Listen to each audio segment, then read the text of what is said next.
दुनिया की पहली यूनिवर्सिटी हमारे पास तक्षशिला में, दुनिया की दूसरी यूनिवर्सिटी हमारे पास नालंदा में, और दुनिया की तीसरी यूनिवर्सिटी वो भी हमारे पास भोजशाला में।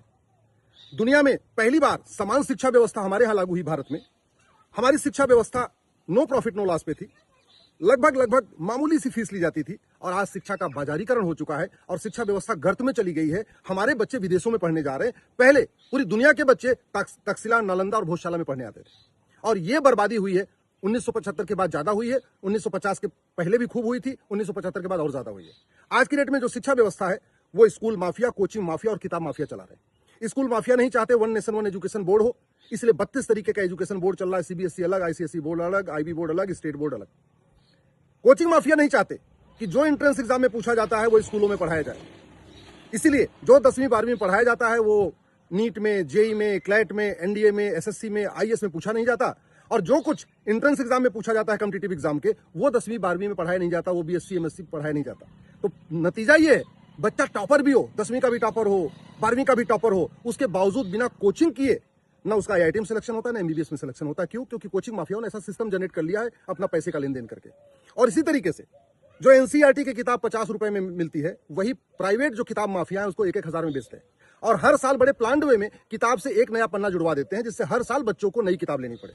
हम लोग भी पढ़ते थे, आराम से वो किताब 4-5 साल चलती थी। पहले बड़े भाई पढ़ते थे, फिर छोटे भाई पढ़ते थे, फिर गांव में अगल बगल भी किताबें चली जाती थी, आराम चलती रहती थी। इन किताब माफियाओं के चक्कर में पर्यावरण की ऐसी तैसी हो रही है, हर साल नई किताब, हर साल लाखों पेड़ काटने पड़ रहे हैं। इन्वायरमेंट की बात करने वाले एनसीईआरटी किताब पूरे देश में लागू करवाने की मांग नहीं कर रहे भाई।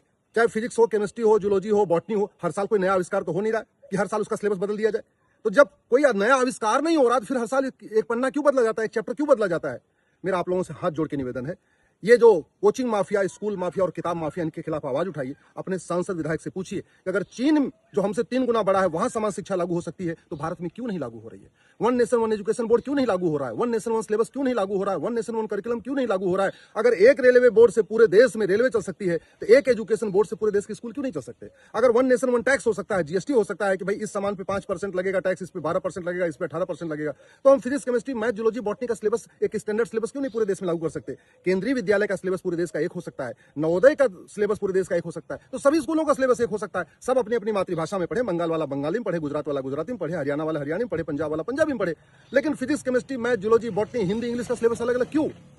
मेरा मानना है जब तक आप आवाज नहीं उठाएंगे, ये कोचिंग माफिया शिक्षा मंत्रालय के साथ मिली भगत करके ये खेल